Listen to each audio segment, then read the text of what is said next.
Good morning, everybody, and welcome to the Sunday edition of the Mac, Jack, and Jim show this week in sports. I am the Philly sports guy filling in for Mac. I am with Hall of Fame boxing writer Jack Hirsch.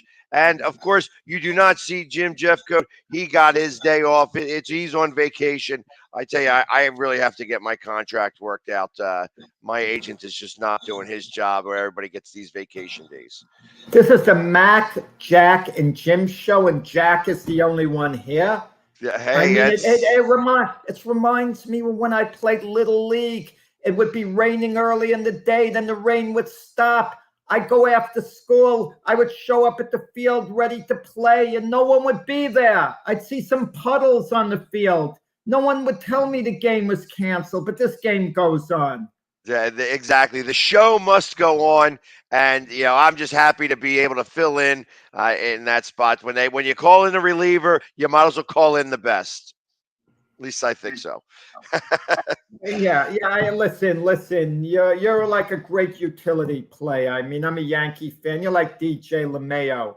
You play all over the place. He's on a tear lately. I mean, he's hitting the ball all over the place. So that's a major compliment I just gave you. Well, I appreciate that. And it's like I've been filling in all over the place. I went to a charity event yesterday. I was just going to go, like, kind of sit on the sidelines and watch some basketball happen, and they needed me to play. So, you know what? I was surprised that actually I still have a little bit of game. Even at 50 years old, I can still shoot the rock. I You hope know, the game was indoors. That's all I'm going to say. That you It weren't was playing. indoors. It was indoors. However, it didn't make it any difference. It was still very, very hot. Hmm. So, but it was a lot of fun yesterday. It was actually a charity for these standalone gyms that, like, these recreational centers just don't really have the type of income that they're needed to keep themselves together. So this one was fairly local to me. I went down the streets, like only 3 minute drive, and went down there and wasn't expected to play, but I did bring my stuff just in case. And next thing you know, I was surprised at how well I was playing. I hope you had the right footwear tags because it kind of made me think of the JJ Riddick, who was a former Sixer, correct? Correct? JJ Riddick, who criticized Bob Cousy indirectly when he talked about the all time greats, saying, well, he played against plumbers and firemen, meaning the old time players. But let me tell you something about footwear. I bought not long ago a pair of Converse. Now, I only basically have running shoes, but I bought a pair of Converse not to run in, but those used to be the shoes that athletes wore, the same ones. They don't have anywhere near the bounce that my running shoes have. And that's what the old timers had to wear. You put those shoes on the modern players, and take my word for it, they would be slowing down significantly. Even the great Edwin Moses, you know what he just said? The world championships of track and field are going on at the present time. He's saying the footwear that the modern track athletes have today is like running with trampolines on your feet because you have a certain bounce that he didn't have when he was running the 400 meters. That's why the times are better in large part. So Rick is asking if you were, playing. Did you play with the Babe in Little League? Yes, I did, and I'm very proud of it that the Babe hit a home run off me. Well, There actually, you go. not Babe Ruth, another kid named Babe. I was actually good in Little League, Rick. I went a whole season. I didn't strike out. When I got to be older, you know, as a teenager, then my dream of being a major leaguer died because I was given an introduction to the curveball. I'd never seen one before. The ball was going outside, and before I knew it, it hit the corner, strike one, strike two. So that was basically the end of my dream of being a big leaguer. There you go. And that's when you started to get angry and start beating people up. Well, not really. I detoured. I did some boxing. Then I did some marathon running. Then I did some riding. And I figured it was better to report on those participating rather than participate myself. But I keep fit. I work out all the time. I'm sure you've probably spoken about this in different shows and such. When did you start into boxing? Actually, as a kid, I became a fan, during the first go round with Muhammad Ali. Who knows why someone likes a particular sport? You're going to have psychologists really study out this topic because so much of the time, people like a certain sport that doesn't fit into their personality. Someone might love race car driving, yet they don't take many chances in life, but yet they love watching something that flirts with danger in a certain way. And I started going to boxing matches as a kid. It really intrigued me. And what I would do, I would go home and I would start writing about it, just writing about the fights like I was a reporter, and it would just be for myself. So it was kind of something that was self-taught. Okay. I I mean, mentioned, it's interesting when I hear about stuff like that. Like it's you've been in boxing all of your life for the most part, and it's oh, it intrigues me like what was one of the catalysts or that spawned it all.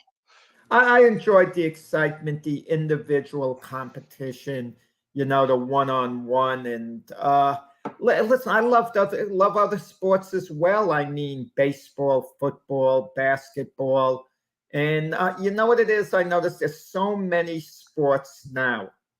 It's virtually impossible to be an avid follower of each one. There are just too many that go around.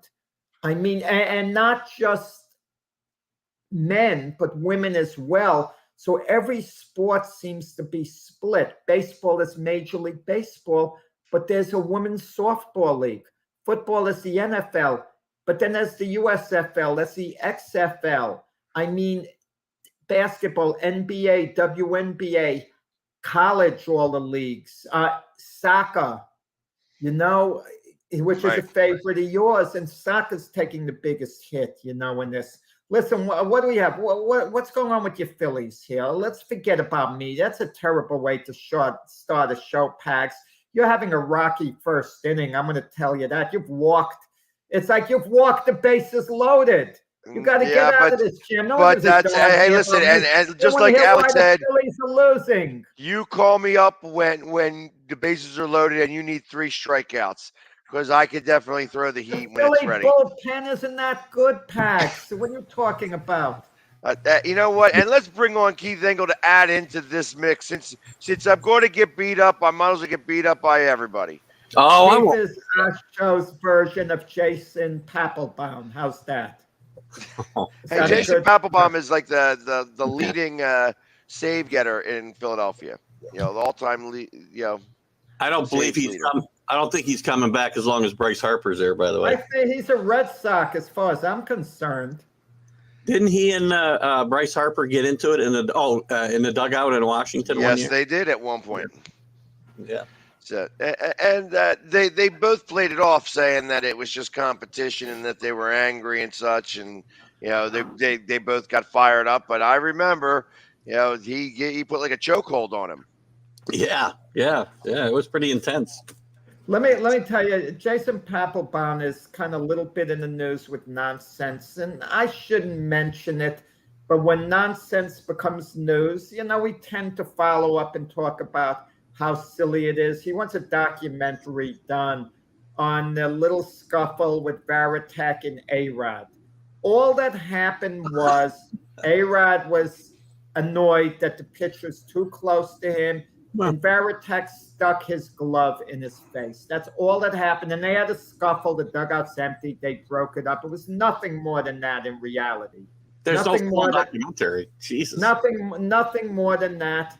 But they want to make it. But Papelbon says Varitek beat A-Rod up. Okay, sticking his glove in his face. He says he beat him up. Okay, if that's his idea of a guy getting beat up, so be it. But then at the time, you hear this ridiculous nonsense in 2004. Well, it inspired the Red Sox to go on and win the World Series. There were so many games left to play. Do you think they were taking the field and they were psyched? Maybe for one game it could inspire you. You're psyched, you're mad, you carry it over that afternoon. But then it's basically done with. And if you see someone you don't like, if the White Sox beat the Yankees in the playoffs, they're going to want to, if they play them in the playoffs, they're going to beat them because they were better, they executed. It's not going to be because of Tim Anderson. Oh, they're all psyched up because of what went on with Josh Donaldson. I mean, it sounds good, but it's pure nonsense talk like that. I have no doubt, by the way, if they had a real fight, Varitek would take A-Rod pretty easily. But that'd be my guess. If you're buying into this stuff, who cares? Who knows? Oh, no, I don't really care. We have to get him into the celebrity boxing ring. Exactly. I only wanted to see one guy ever get beat up on a field.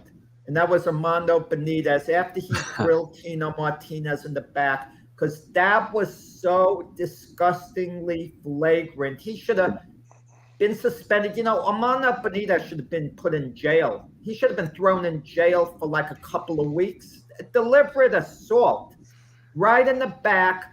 And what was the crime? The Yankees were hitting his pitching. That was the crime. And I was kind of glad watching the replay, Darryl Strawberry taking the cheap shot on Benitez. That was nice. I enjoyed the Straw doing that.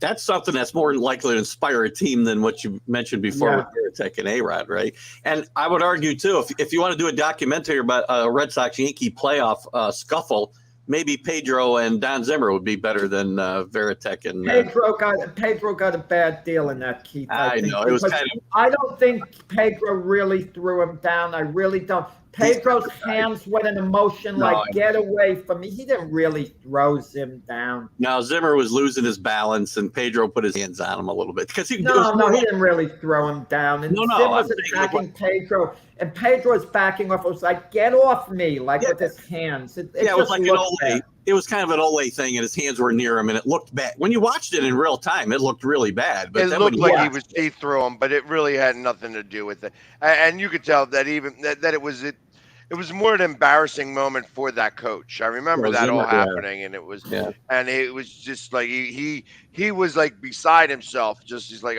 what had just happened here? You know what I mean? It's just Pedro's another one. He threw behind Kareem Garcia's head. That was low. Yeah. That's part of what incited that whole riot, I think, wasn't it? They tied together. We don't have that, guys, in baseball anymore. The personalities with the Red Sox and the Yankees, A-Rod, Varitek, Pedro, and Posada going at it. We just don't have that. I mean, the closest thing we came, and this is minus Tim Anderson, with Josh Donaldson. But the problem is Donaldson's not going to be a Yankee long enough. He's not an iconic Yankee at this point. Anderson is obviously an iconic player for his team. But we had all those Manny Ramirez. We had Kurt Schilling. Yeah. They were a team you enjoyed hating if you were a Yankee fan. And they enjoyed hating the Yankees because thanks to having, A-Rod here. Yeah, that's why now for the short term, the Astros-Yankees rivalry is better than the Yankee-Red Sox rivalry, because there is real animosity from Yankee fans for the Astros, whether it's warranted or not, right? It's there. So you still think with Carlos Correa is not with Houston anymore, so I think that took away from it. A little George bit. Springer's not there, As long as Altuve's there, it'll continue. So right. So. Well, and then I think it's certain things like this where, Roger Clemens also was pretty polarizing when he was both with the Red Sox and with the Yankees. I mean, what was it? I got to imagine it was the All-Star game. It might have been in a World Series where the bat came back at World Series at Roger Clemens. That was at the World Series. He threw it at Mike Piazza. He hit Piazza in the head before that. Do you guys think he deliberately hit him? Yes.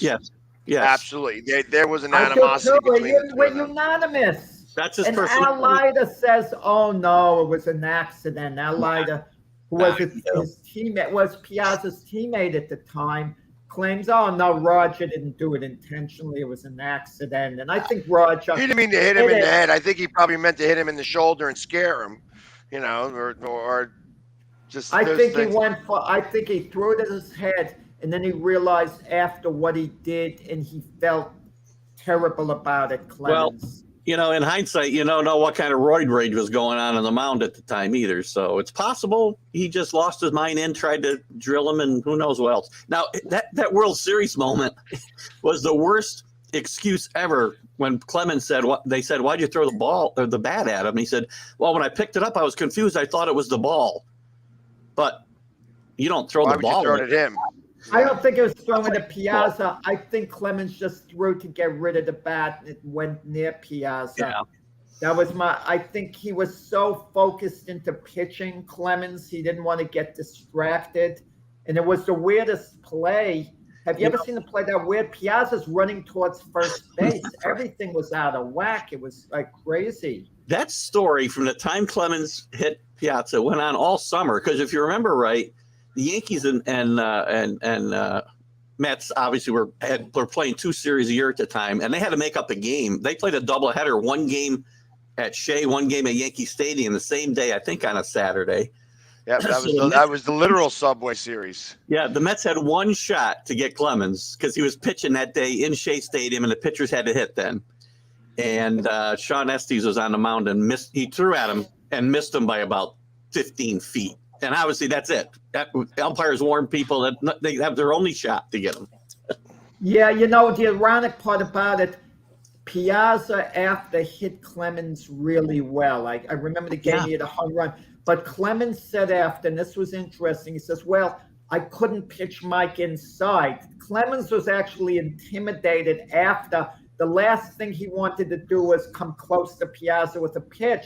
So he deliberately pitched on the outside of the plate because he didn't want any trouble. So the weird part about it, when the whole thing was done originally, Clemens was the one intimidated going forward. I think Clemens had some guilt feelings because he knew what he did was a no-no, and he wanted to try to make good on it if possible. And then then in the All-Star game after, I forgot how many years, fellas, they were battery mates, and that had to be like a weird feeling. And I remember they were walking out to the mound, and Clemens had his arm around Piazza. Well, if you remember, there's a story, too. Clemens got hammered in that game, and the story goes that Piazza was giving all the hitters the pitches.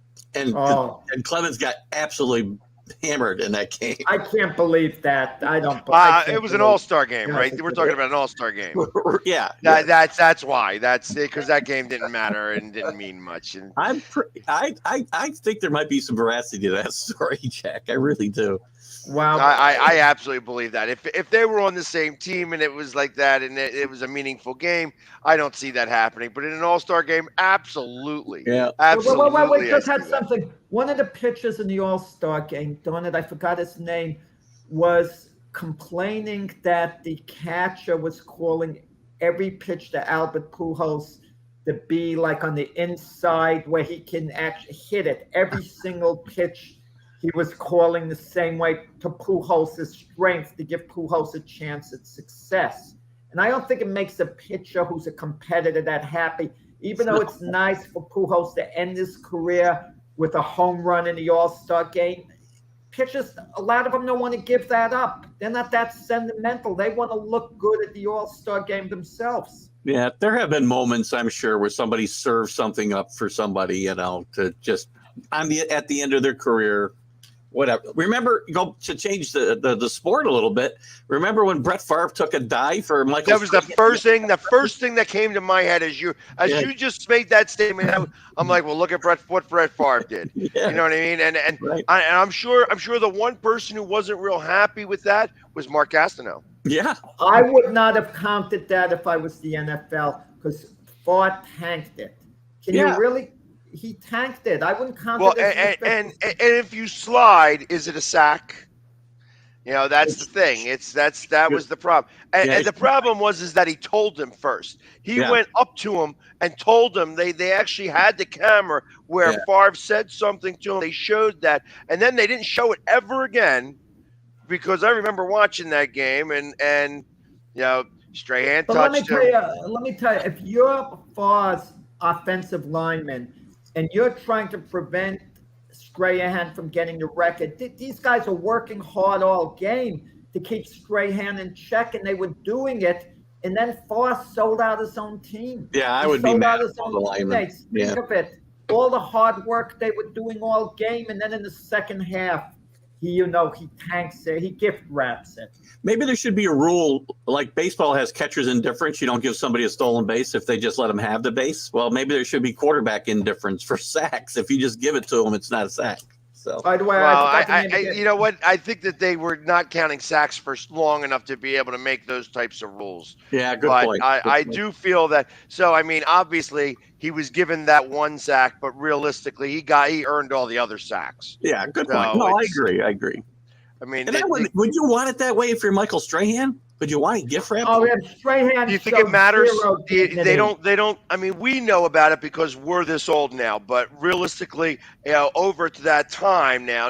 I mean, most of the people who are paying attention to who's the all-time sack leader for a season, they don't know that story. Yeah. They just know that he had all those sacks, and he's in Good Morning America, so he doesn't really care. Strahan showed zero dignity with that record. He made it out like he got the sack, blah blah blah.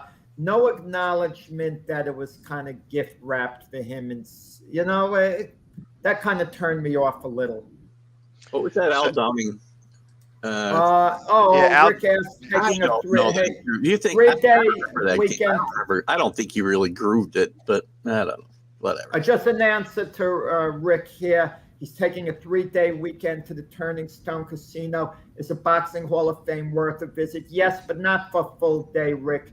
You could cover it all in a half hour. The Hall of Fame itself, but it's only one exit. It's not big. No. Listen, you could cover it. You could spend an hour and a half there if you're going to read the plaques and spend a lot of time reading the plaques. You could be there an hour and a half or whatever. So they have the pavilion next to the museum, but it's not like an all-day thing. But it is only one exit away from the Turning Stone Casino. It's only about 10 minutes away. So it's worth a visit if you've never been there, because it's only like one exit, off the Parkway, one exit to one exit. So it is worth the visit. Mention my name when you're at the museum. Look up the executive director there, Ed Brophy, and mention my name. Double, Rick. You'll get charged double when you get in there. Yeah, exactly. They're going to be like, "Yeah, we're closed today." Listen, I had a free pass. You wouldn't have to pay the $10 or so to get in. That I know. Well, Rick's a real good friend of mine. We went to the same high school, and he'll understand this joke. If Jack's talking about you got to read the plaques, Rick, make sure you bring somebody with you. So that's all I'm saying. There you go. Rick will understand the joke. So you don't think that Al Downing served it up? I don't. No. I don't. No. I mean, I didn't see the pitch. I don't think he did. No. I didn't see the pitch happen, so I can't really. And you know what? Let's. I'm gonna just transition before we start talking about how bad the Red Sox are. Does the sack record, since we were talking about Strahan, get broken this year by Watt or Parsons, or maybe even somebody new this year, like which Watt? I like T.J. Watt more than Parsons. Parsons has a little bit different responsibility. Watt has a little more responsibility rushing the passer. A little quicker, more explosive. Parsons is great. I thought he'd be the best player coming out of the draft the year he was drafted. So I'm kind of proud he's kind of validated that. But T.J. Watt, I see him having a phenomenal year. Phenomenal. It's only a matter of time, I think, for the sack record's broken, just the way the game's played today. There's so many pass attempts. Bad offensive lines are going to come around. Somebody's going to sack 25 guys or more. If J.J. Watt was a young man, guys, again, he was 22, 23. You guys can only pick one, J.J. or T.J., the two brothers. Which one would you nab? T.J. still has a lot of upside. Keep that in mind. T.J. I think T.J.'s going to surpass J.J. Just because he's going to play more, because J.J.'s been hurt so much, right? I mean, he's a great player. Just got to be on the field more. No, I'm talking about the young J.J. Watt. Yeah, I know. Yeah, even still, it's like I think that TJ is going to surpass JJ, and of course, obviously that having that last name already gets you gets you pretty far in the Yeah. NFL. So I mean, I think when you compare the two in their primes, I think that TJ is going to be a little better. Interesting. I would take JJ right now, but you're right. He may get better yet. So. Oh, right now it's no contest. TJ is way ahead. I mean, No, right at this minute. I mean, at their yeah. Oh, yeah. at their in their young years, whatever. Yeah, I mean, Wow, it's a JJ's great player. with Arizona. And what do you guys think of that Kyler Murray extension? We talked about it a little Friday, I think, on Started Up, and look at, I mean, these guys get money without really earning. He's done nothing in my mind to earn that type of extension and get paid at the top echelon of quarterbacks and win a playoff game before you extend these guys like this. But that's just me. That's not how the economics of sports works anymore. And I said something very similar. You cannot pay a quarterback for crying. You know what I mean? Yeah. He cried about I want money. I'm not going to come in. I'm going to take my ball and go home. Blah, blah, blah, blah, blah. They gave him all those weapons, and they started out so well, and then they couldn't even get it out of the first round of the playoffs. Yep. No, it's funny. At the press conference, they asked Kyler Murray, do you think you made the right decision not signing with the Oakland A's and playing football? And the GM of Arizona said did you see the Oakland A's team payroll? In other words, he was saying Kyler Murray's making more money to the whole Oakland A's team. Right. I don't know whether that's accurate. It's probably close. It might be. It's close, yeah. Pags, didn't you make a comment about this the other day about somebody making more money than the A's and the Rays or something? Oh, yeah, that's Scherzer. Yeah. Scherzer is making more money than the entire franchise of the A's and the Rays. Yeah. And let me tell you what the beauty of Scherzer's contract is. He's getting $15 million a year the next 7 years in deferred payments from the Nationals. Can you imagine that on top of his Mets salary? The Bobby Bonilla plan, nice. Well, oh man. Well, That's what maybe the Yankees could work that out with Aaron Judge. Like something like a $500,000 annuity the rest of his life. So you're 100, yeah. Reportedly, Keith, have you heard anything about this? The Yankees reportedly added a couple of $1 million to the Judge offer per year, reportedly, and I have to believe that would be true. I've seen the stories, and nothing really to shoot it down, but Judge and his team have made it adamant that they're not listening to anything. They made it clear again during the All-Star break that we're not talking until after the season. So basically, they're not talking until he's a free agent now. Well, you know what? I'm gonna bring in Robert Palmer. Robert Butler into this mix. Yeah, I love making fun of Robert here. He's the best dressed guy on this station. Where's the babes behind him with Robert Palmer? Where those women go? Well, they're at work, but I can probably recruit them. There you go. So, and do you? What are your thoughts on Kyler Murray's $230.5 million contract? Yeah, I thought you may ask about that. I thought you were going to say, well, what does Mac usually ask? I say he's probably going to start off with that Kyler Murray. So that's perfect fit.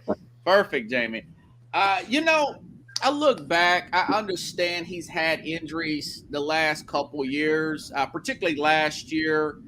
And I know that he is a risk. But, guys, think about this for a second. When's the last time the Arizona Cardinals, the key word, drafted a franchise quarterback?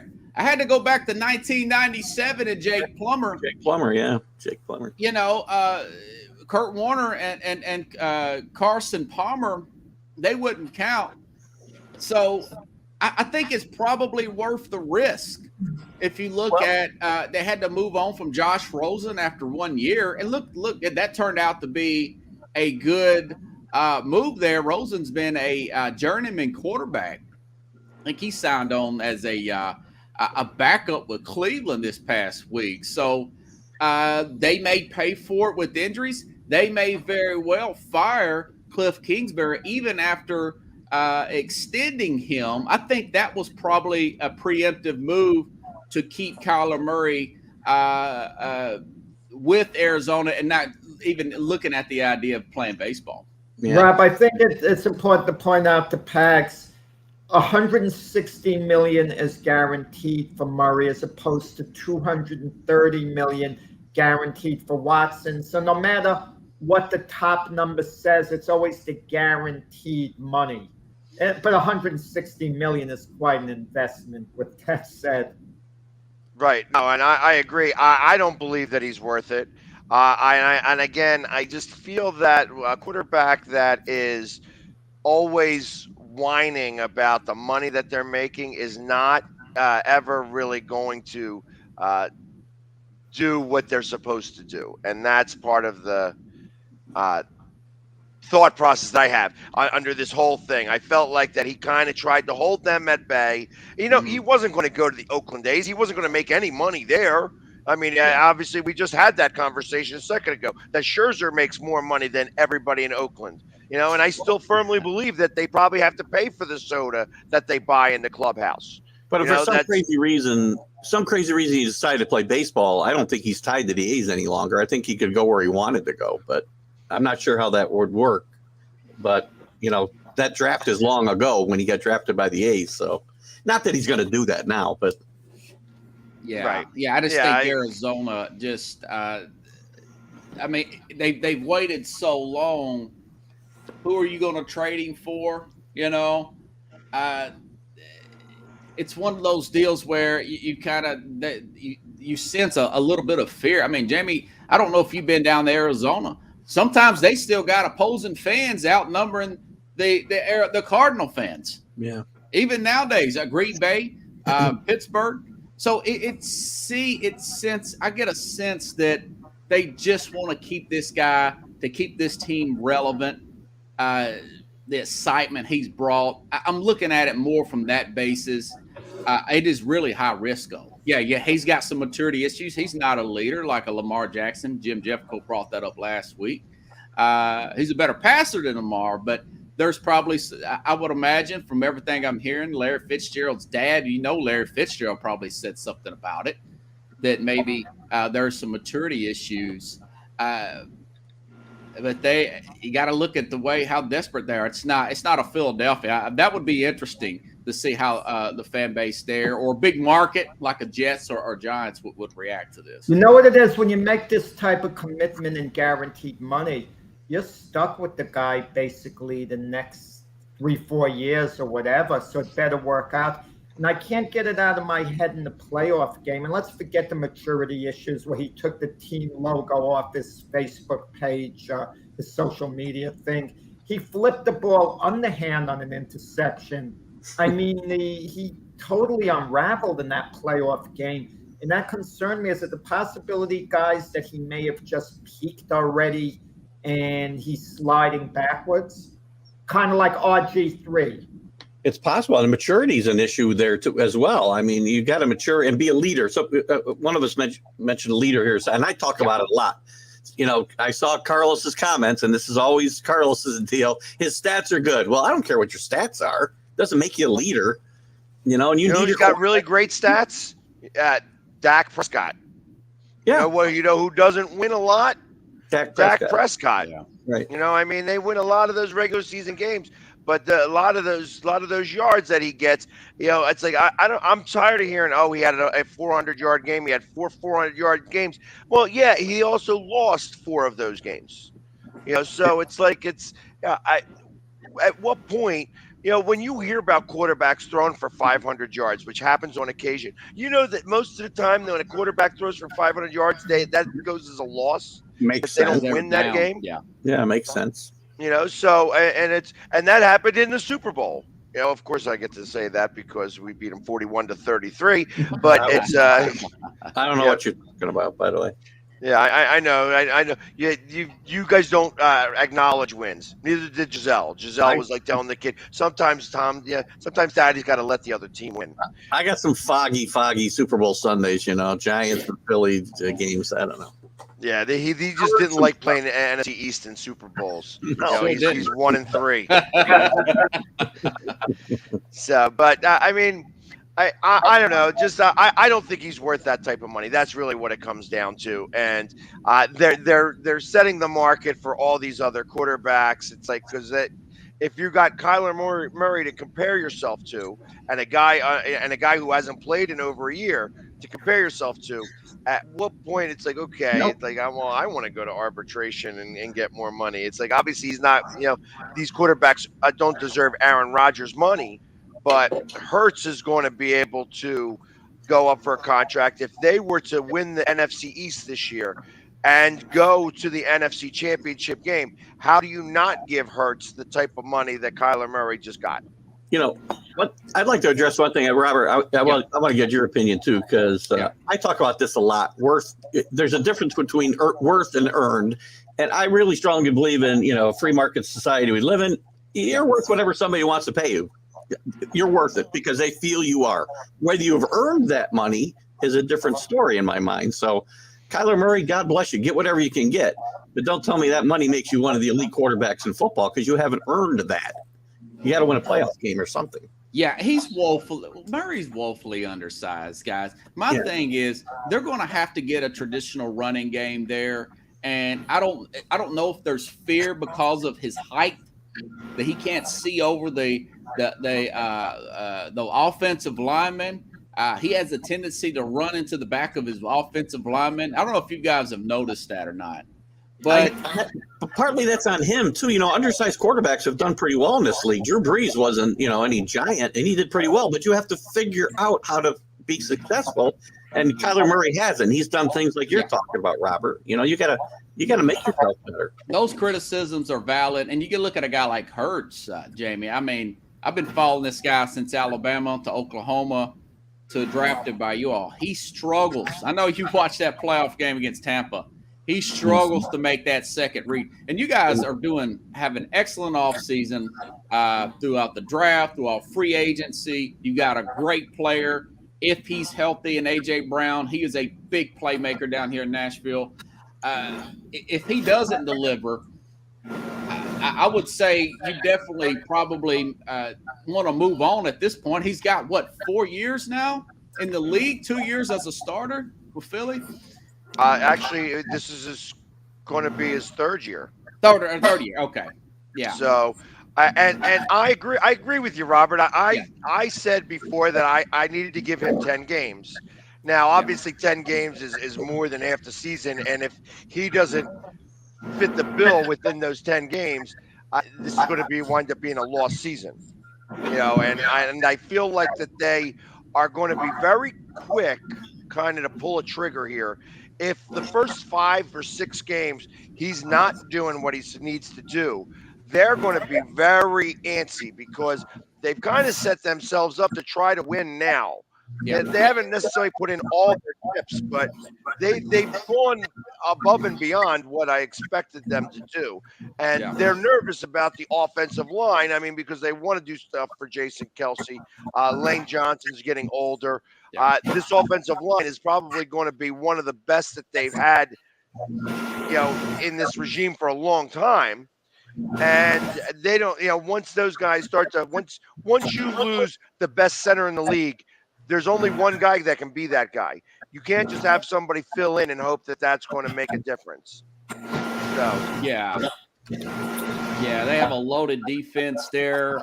Man, I like your skill positions, your tight ends, and with great talent comes great expectations. Right. It's going to be one of the more interesting storylines in the league. I follow the league as a whole. I really don't just cover this team here. I can see you guys getting antsy if you lose a few 24-17, 24-20 type of games, and he leaves goals out there on the field. I think the biggest storyline in the NFL at the present time is with Jimmy G and, with the 49ers. I think right at this moment, because we're waiting to see where the dominoes fall with that. So, yes. And I'm not sure where's even a good fit for him. Tough. Tough. Good. He's got to show he's healthy first, right? So before anybody probably takes him. Well, and from what I'm told, I mean, he's ready for camp. Like he's going to be like a week late for camp, but he's going to be there ready to go. And ultimately, is it going to be a competition? Because it sounds to me like the 49ers have already moved on. Yes, he's got air quote the go ahead to seek a trade. That was the news this week. He's got the official go ahead to do that. Someone brought up do a deal with the Titans. I don't know how Tennessee can arrange the salary cap of Ryan Tannehill and the salary of a Jimmy Garoppolo. That would be an interesting storyline. Tannehill is a little bit he's made some big mistakes in the playoffs the last few years. His interceptions. Is that an improvement, Robert? Really? Garoppolo? Well, he's won playoff games and been in the Super Bowl. I don't know either. I don't know how financially they would do it. And another report, Seattle, why would you trade within your division? Maybe if Seattle gives you a second-round pick, does Seattle really want a Jimmy Garoppolo with his injury history when they're really making their roster to look to rebuild and get a draft pick? I understand Pete Carroll's age. That's the only thing that I can think of for him fitting in Seattle. Drew Lock or Geno Smith as your quarterbacks right now. I mean, unless Drew Lock shows a lot, and I guess they've had a look at Drew Lock in the workouts and game films with Denver. Jimmy G would probably be an improvement there. I would think. So but outside of Seattle, it is hard to see a good fit because anywhere he goes, nearly anywhere, the quarterback's going to be looking over his shoulder. Obviously, quarterbacks like Mahomes, Josh Allen, Aaron Rodgers, they're not going to be threatened by Jimmy G in the slightest. But anywhere else he goes, if the starter falters, especially a young quarterback, the fan base is going to be calling to give Jimmy G a shot, and that might not be a good thing for that team. Yeah. Well, I'm a firm believer that right now, all the West divisions, both West divisions, are overrated. I don't think that San Francisco is going to be as good as they were last year. I think that the Rams are going to take a step backwards. I think that Seattle is going to stink out loud. I think Arizona is just going to be mediocre. And then you go to the AFC side, and I feel like all four of those teams are overrated. That Denver is not going to be anywhere near as good, even though they got a new quarterback. I think that the Raiders got rid of their the best two assets they had, the GM and the coach, and they're going to be floundering around a little bit because they got a whole new regime in that side. And then you got Kansas City, who lost a lot of pieces, and I feel that's the other LA team is Justin Herbert. But if you know how to play Justin Herbert, he gets happy feet. So if you start rushing him up the center, he gets happy feet. And I think the defensive coordinators know that now. I'll speak to only one of those points, but to paraphrase Mark Twain, I think the demise of the Kansas City Chiefs is greatly exaggerated. I think this team will rebound this year. I think they've lost a key piece in the Hill, but I still think it's Kelsey that makes that offense go with Mahomes, and that's what freed up Tyreek Hill in the first place. And I think they've improved that defense, and I think that this team will still be a Super Bowl contender this year. Keith, a rebound. That came a whisper from going to the Super Bowl. Good point. Not really rebound. Well, yeah, we're talking rebound. I know. He's talking about Tyreek Hill. Hill is not a great route runner, guys. Yeah. I forgot the other guy that they drafted in the second round a few years ago. Oh, Mecole Hardman. They'll plug him in there. They do need to get Kansas City does. They do need to get Orlando Brown signed. They got to figure that out. But other than that, I couldn't disagree more about AFC. But that is a hot take, Jamie. That is hot, man. I had to turn the air conditioner down on that one, bro. The AFC West. I'm telling you, they're not going to be as good as everybody thinks they are. That there was talk that all four teams could make the playoffs. No way. There's no way that happens. And I don't think I'm going to say that definitely one's going to make it. Obviously, whoever wins this division. But I don't think that Denver. I think that Russell Wilson, the game is he's on the downside, and you're going to see it. That this is going to wind up turning out to be a really bad contract for Denver, and I think that. LA is the one caveat there where they got some defensive pieces, and so it's not just going to be on Justin Herbert. But I disagree with you about the Chiefs because it's not. I understand that their offense goes with Kelsey, but they lost 2 offensive linemen, and that's going to be a really big deal.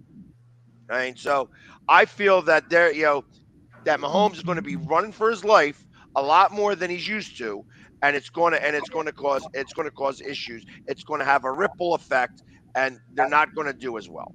Well, if that's the case, you're right, because we saw what happens when he runs for his life against the Buccaneers in the Super Bowl and even the Bills to a certain extent. The Bengals, I mean, he was harried badly. That's another good one. Yeah. Well, they could plug in. You're talking about Schwartz, Jamie? They lost Schwartz, the right tackle that retired? Retired. Yes. Well, they're going to plug in Trey Smith. Didn't they lose somebody to free agency as well? I thought that they lost another guy to a free agent. Orlando Brown? No, they're going to sign him. No, but he turned down a deal with them, didn't he? Yeah, they got Tooney. They still have Tooney. They got in from I think they got him from New England. They did. He's a very good lineman, but one guy can't do it, of course. We know that. Yeah, I think they're going to be all right, man. Look, you're right about the L.A. Yeah, they got Jackson, the best cornerback from your Patriots, Keith. Yeah. With Khalil Mack there. If you keep Derwin James healthy, that is probably a top 5, top 10 defense there. If everybody's healthy there in L.A. Herbert, yes. Now, if the Chargers don't make it, they'll probably move off this coach. Herbert is way too talented for this team not to get in the playoffs. I think they will. Man, he is just freakishly talented. Yeah, and he seems to get better all the time, not just the athleticism, making his reads. They extended their Williams, the wide receiver. I think it was Mike Will. I can't remember the guy's name. They extended him in the offseason. The pressure is much higher on them. There was rumors that the former Saints coach may be interested in taking that Charger job next year. What's his name? Sean Payton. Sean Payton. That would be a really attractive job for Sean Payton if they don't make it. But no. Yeah. But there's a good chance that the Chargers take the next step this year. If they get to make the playoffs, they're not going to fire the coach. No way. Something's got to give in the AL West. I can't see every team having a winning record there, even though individually you can. The Chiefs, at the very worst, they're not going to be bad enough where they're going to be under 500. And then the Chargers are taking the next step, and the Raiders supposedly, who made the playoffs, are going to take another gentle step forward, getting Devontae Adams, Josh McDaniels coaching. And Denver's supposed to be taking the next step with Russell Wilson. So which of those 4 are going to falter a bit? One of them is, and that's the fun of it, trying to figure out which one of the 4 is going to take a dip. It's going to be awfully competitive. It's going to be Denver. Yeah. I think it's going to be Denver. That take I think could happen. Yeah, I don't believe Russell Wilson is the quarterback that they think he is. I think he may have a good couple of games, but other than that, that's going to be a monumental bust for Denver. And especially because John Elway is going to say, hey, listen, I don't have my hands in this anymore, so it wasn't me screwing it up. We're thinking the same way here. The quarterback position, there's going to be such a big turnover, I think, in 1 year because there's so many quarterbacks around the league with question marks with them, even the ones highly drafted. I mean, even Zach Wilson with the Jets, what happens if he's the same this year as he was last year? Did they continue going forward with him? Daniel Jones on the Giants, if he doesn't show improvement, is he going to be there next year? But the question is, who do you replace these guys with? I mean, there's couple of good quarterbacks coming out of the draft, but they're going to be more vacancies, I think, 1 year from now. Jalen Hurts, What happens if he's not the answer this year? What happens if the Eagles make the playoffs, but the reason they couldn't take the next step to the Super Bowl because they didn't have that dynamic quarterback? So did they stick with Jalen Hurts? But who the heck do you replace him with? Nick Foles. Yeah, no, but that's not an answer. That's a That's a joke, by the way. guys, yeah, Colin It's not a Cowherd, bad joke. he did bring up the fact that possibly did the Giants go after Jimmy Garoppolo. Daniel Jones is not an all-world guy by no means. Most of the Giants fans, I'm sure Mad New Yorker would agree that he's not. Most guys would probably want to move on from him already. It was the owner that said, "Hey, let's give him another head coach and see what happens." If there could be some convincing, yeah, and maybe Garoppolo gets cut and he signs somewhere for a minimum amount of money and goes to a New York Giants. If I'm a Giant fan, I'd much rather take a chance on an injured Jimmy Garoppolo than a Daniel Jones, who hasn't really shown me anything. Let me tell you, the and- one team no one talks about that's completely slipping under the radar is the Indianapolis Colts with Matt Ryan. Because if Matt Ryan has a lot left, he might actually win his first Super Bowl this year. If he has a lot left. Tremendous Well, running that and Nick Foles. They have Nick Foles over there now. Nick Foles is the backup, like Keith was, Yeah. Again, I don't believe in Matty Ice, and he's a local Philly talent. Right. But I feel again he's another one of those guys that he's going to have a couple of good games, but he is just not.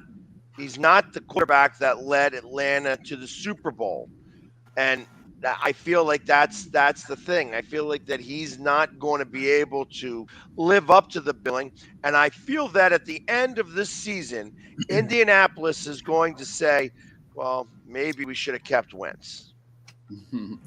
I got to push back a little bit on that Denver take, Jamie. I mean, Javonte Adams, that running back there in Denver, Pro Football Focus had him as the highest rated running back in that particular draft. I'm reading he could have a breakout year this year.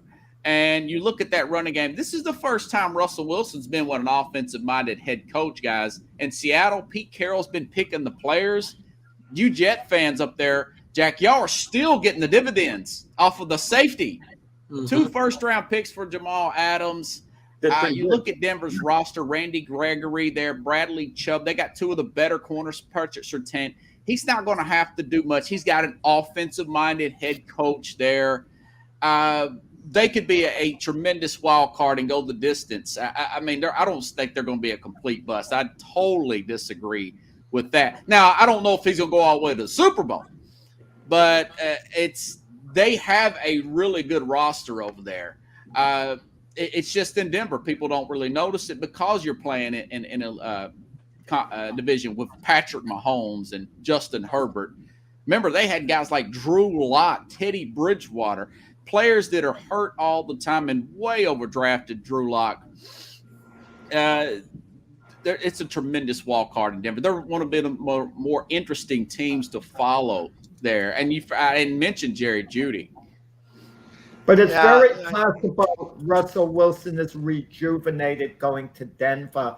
And I like the way he handled this trade situation with Seattle. He told them, look, I'm not demanding a trade, but if you want to trade me, I'm good with it. Feel free to, talk to other teams and trade me. It's okay. But if you don't trade me, I'm reporting to camp and I'll give 100%. He basically told him he wanted to be traded without demanding it. And that was good the way he kind of went about it. It's possible Russell Wilson will be rejuvenated at Denver because he sees a team that has a chance of going to the Super Bowl. He got hit a lot in Seattle. I think he got hit more than any quarterback in the history of the NFL as far as actually getting hit. Okay? And that wears on you after a while. It's easy for us to talk on the outside, but when you're constantly getting hit like that, it gets to the point where you just can't take it anymore. Lots of great storylines for sure in the NFL this year, right? It's going to be a lot of fun. So it is going to be a lot.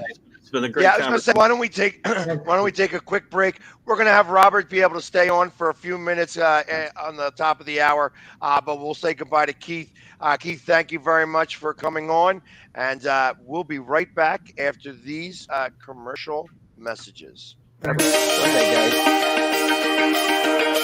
The Hometown Foundation is excited to bring back the Dream Ride experience, August 26th to the 28th at Connecticut's Farmington Polo Club. Join us in celebrating the accomplishments of our Dream Riders while enjoying live music, a car and motorcycle show, family fun zone, pet adoptions, canine demonstrations, the Fireman's Chili Cook-Off, and much, much more.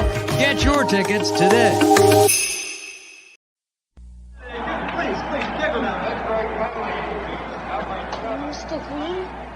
Mr. Green? Yeah. You need any help? Mm-mm. I just want you to know, I think you're the best ever. Yeah, sure.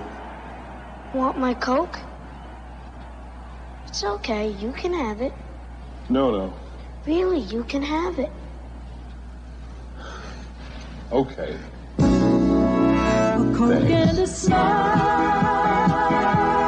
makes me feel good, makes me feel nice. Be around. That's the way it should be. I like to see Hey, kid. the whole world smiling with me. Coca-Cola as life. Have a Coke Wow, and thanks, Mean Joe. smile.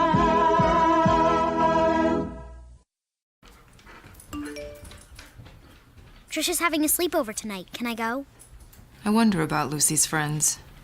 What should I say?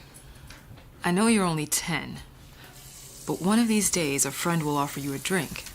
And alcohol at your age can lead to so many things. None of them good. So can I go to the sleepover?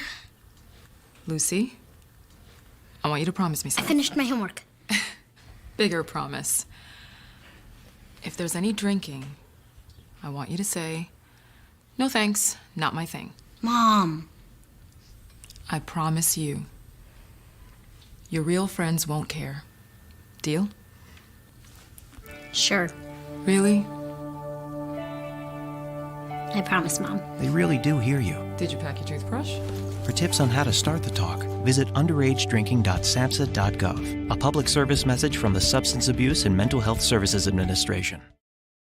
Supporting the needs of our veterans. That's the goal of all of us at Team AmVets. Like Mitch, Carlos, and Kevin from our Welcome Home team that brings furniture to our vets. We are Team AmVets. Or Linda from our thrift stores who brings you great bargains every day. I am Team AmVets. And John, who picks up your thrift store donations that support California veterans programs. I am Team AmVets. Visit our website or Team AmVets thrift store to donate or shop today. Join the team! I mean, you can see right now, without LeBron, Lakers are struggling. Let me tell you about a team I hate, all right? I know the Dallas Cowboy fan is here, so I had to make sure he knew how much I hate this team. I'm ready. I've often said that the people who run baseball, they try very hard to ruin it. I'm from Brooklyn. I don't have a problem saying it to his face. Oh, I'm from Brooklyn. Hey, get it each.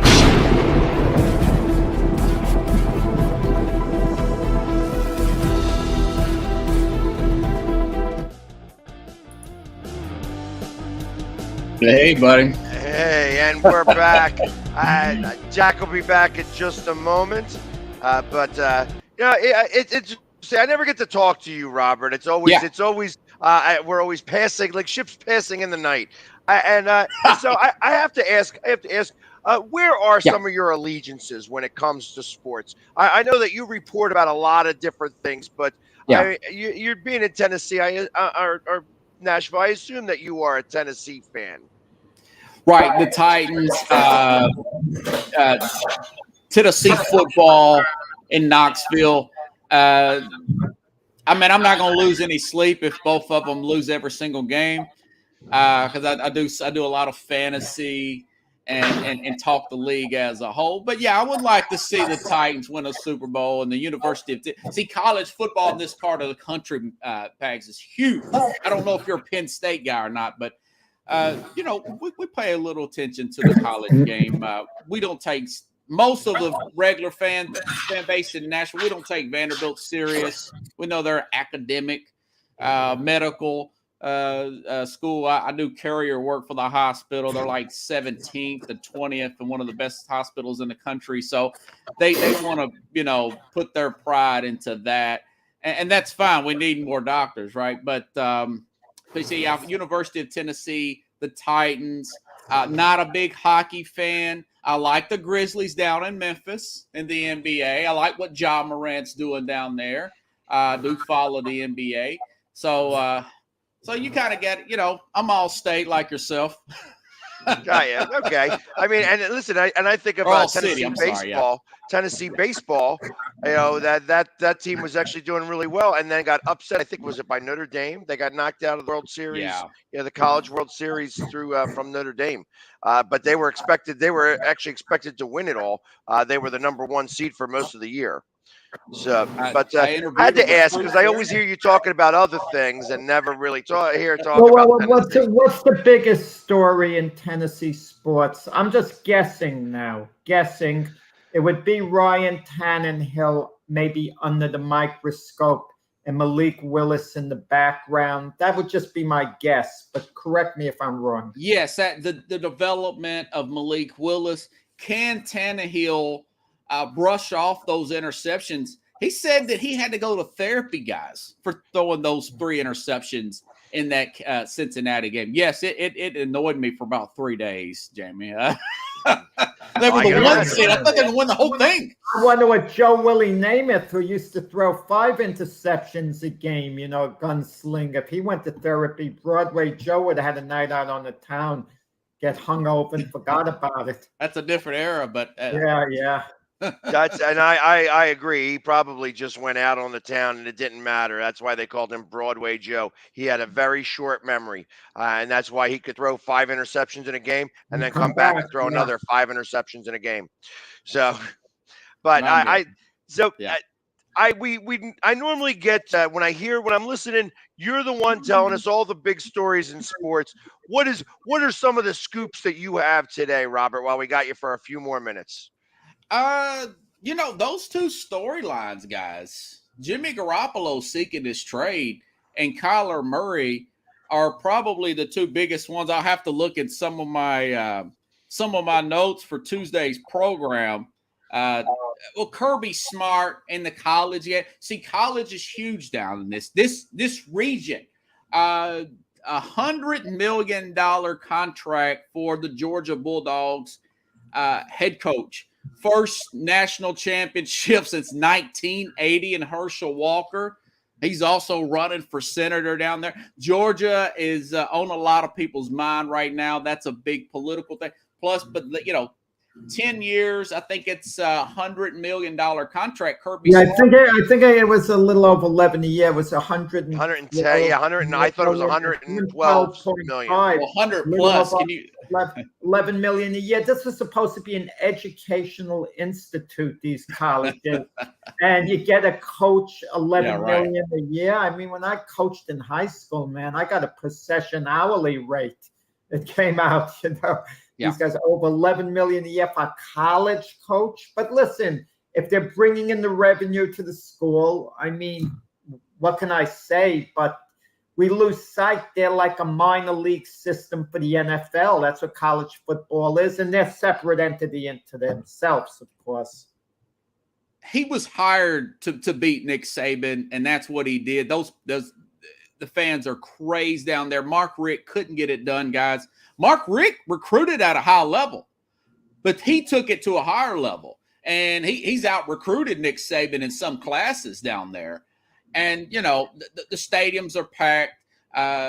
Some would say Atlanta's a bigger Georgia Bulldog town than Atlanta Falcons town. Georgia's a bigger a college football state than a professional. You guys should see you do the tailgating. It's crazy. People talk about it all week. They have been humiliated for years and years and years. Getting put out by Tennessee, Florida, living through Florida's mini dynasty, and then getting humiliated by Alabama every year. They were beat like 33-10 one time in a whiteout game. So that I'm giving you the fan base. Plus, we look at the revenue that the SEC as a whole is bringing in. I could say you could probably make the argument he's worth it. Rob, you mentioned an interesting point that the Georgia Bulldogs are more popular than the Atlanta Falcons. So the Falcons went 7-10 last year. Let's say the Falcons were serious Super Bowl contender. Who would be more popular? Would an NFL team be more popular in Georgia, or would it be the Georgia Bulldogs based on them being national champions? If they're in the hunt, I would say Georgia guys. I know that's not the same in the Northeast. I lived in New York City for a year, and I'm talking Tennessee this and Florida football, and they're like, okay, kid, whatever. You got money on it? I mean, what are you so excited about? Okay, let me go a step further. If Tennessee, the college football team, if they were a contender to win the national championship, would they be more popular in Tennessee than the Tennessee Titans, who obviously were contender last year? That is a good question. Now, here in Nashville, I've waited 6 hours in a long line for the Music City Miracle tickets back in 2000. Very cold that day. The internet was just not really what it was. Here in Nashville, the Titans are actually more popular, believe it or not. But it's close. And in the state as a whole, I think Tennessee, the college team outside of Davidson County, may be more popular. So, and just I'm going to go right on that note, though. Yeah. As they are more popular, what are they doing? I mean, obviously, Alabama is been perennial going to the national championship. Now you've got Georgia that's in the mix here. You have Louisiana, LSU is, they come and they go. Brian Kelly down there, guys. But Tennessee has not been anything worth mentioning really since Peyton Manning. Yes. And what are they doing to start to combat that? Well, now Tennessee has got the book thrown. They've got a bunch of infractions, recruiting violations that hit them Friday, Jamie.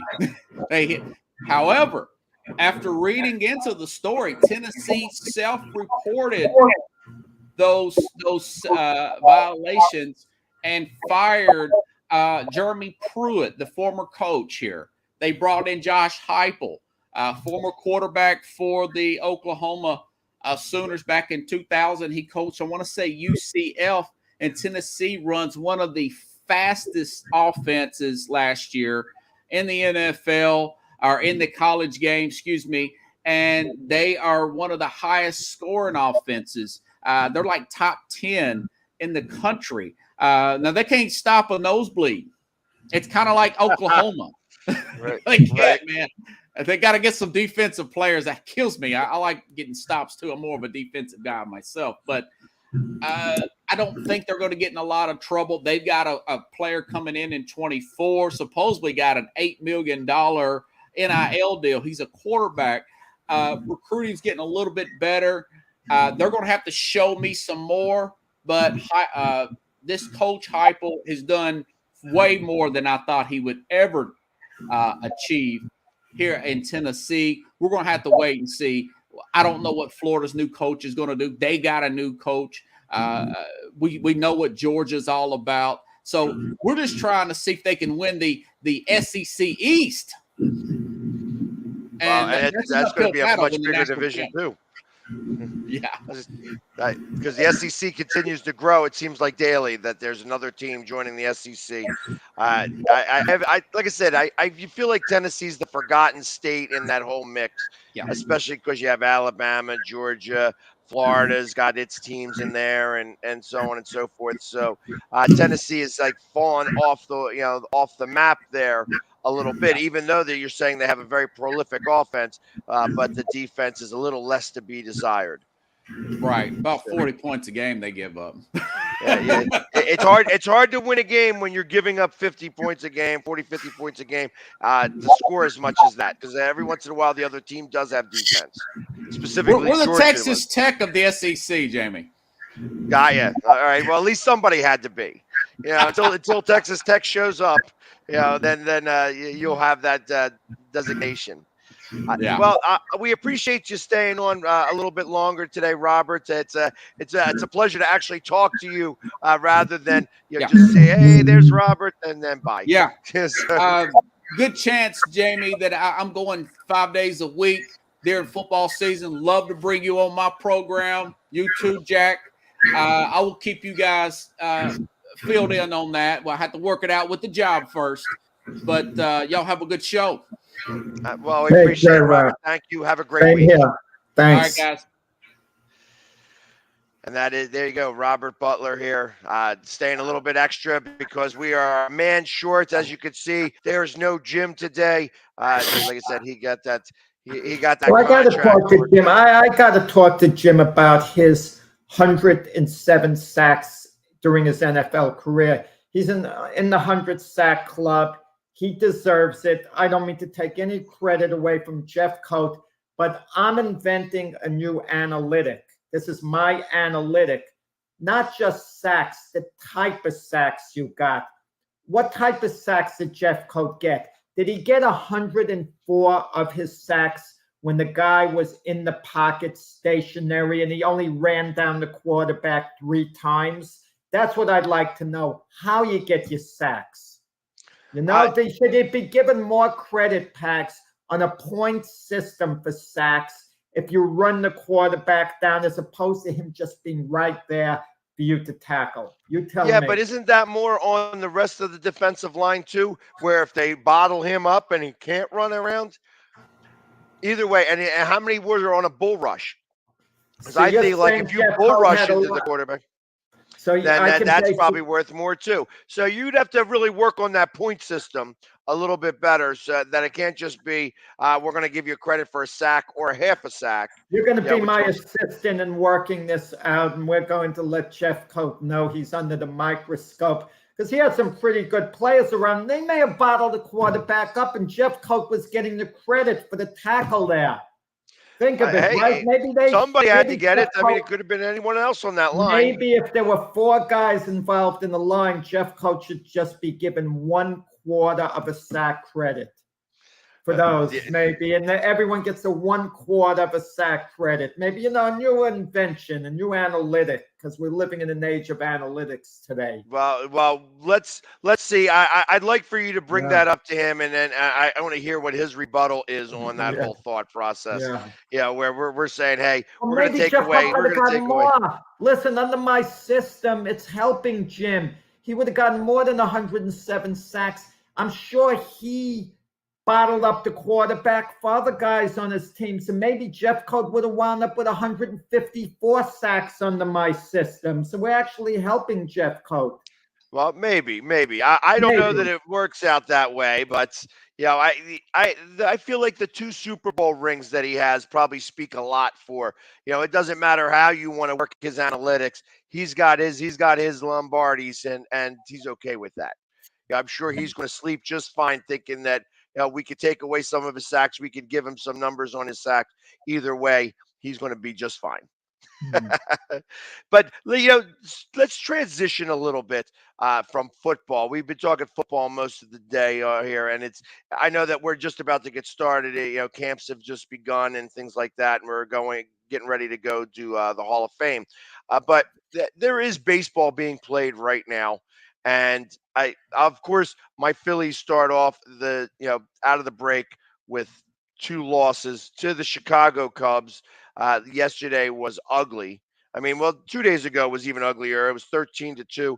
But I feel like a lot of those runs were given up in the 9th inning, where they brought in the backup catcher rather than bringing in a pitcher, and he gives up a 2 and a 3-run home run. So a lot of the runs that happened in the last inning, I just don't really count against the score. The damage was already done, and they had lost that game. Those are the type of games that really have to bother you to lose to the Chicago Cubs. The Cubs aren't too good this year. Now, you're not going to win every game against an inferior team. You're obviously not. But to lose 2 in a row like this, that means you get to a harder part of the schedule. later on, and you kind of have to make it up against better teams. If I'm the Phillies, I'd be relaxed, though. They're on the cusp of a playoff position, a little bit on the outside. And it just takes one surge during the regular season to put you there. Case in point would be the Toronto Blue Jays, who were floundering. They made a managerial change, and then they went on a bit of a run. And if the season ended now, they would be one of the wild card teams, as would the Seattle Mariners, who were floundering a bit. But did the Phillies have their run right after letting go of Girardi? They went on a nice run. Was that it? Now that they hit a little bit of a wall, are they a 500 team the rest of the way? Because I'll tell you, if the Phillies are 500 team the rest of the way, they're probably not making the playoffs. Highly doubtful. So they've got their work. They really got their work cut out for them. I just want to throw a fun thing at you that'll get the Philly fans thinking. Just a fun proposal with all this Juan Soto talk. I mean, they say the Nationals would never trade Juan Soto within their division. Let's say hypothetically, this sounds crazy. Bryce Harper waived his no-trade clause to go back to the Nationals, who he's no doubt very familiar with. And let's say he has fond memories of Washington and he feels, okay, I'll go there. Would you make that deal, Juan Soto for Mike Trout? Juan Soto for Bryce Harper? Because with all the money this Philly ownership has, maybe they meet Soto's demands and the Nationals get back arguably their most iconic player in franchise history, arguably. Okay? It might, and Harper's going to be good for years to come. He's going to be really good for years to come.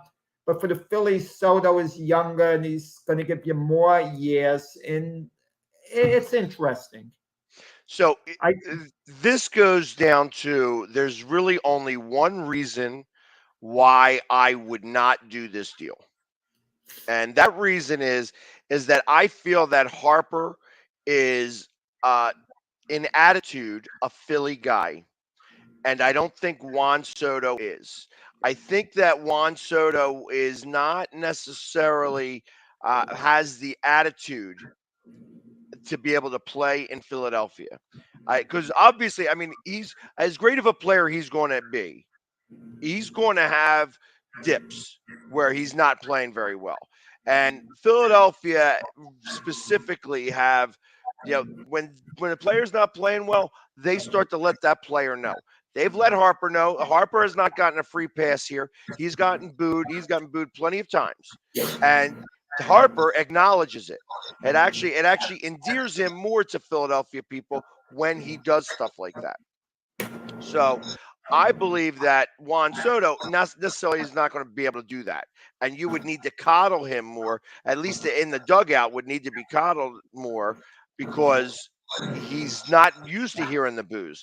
He's used to being the very big fish in a very small pond right now in Washington.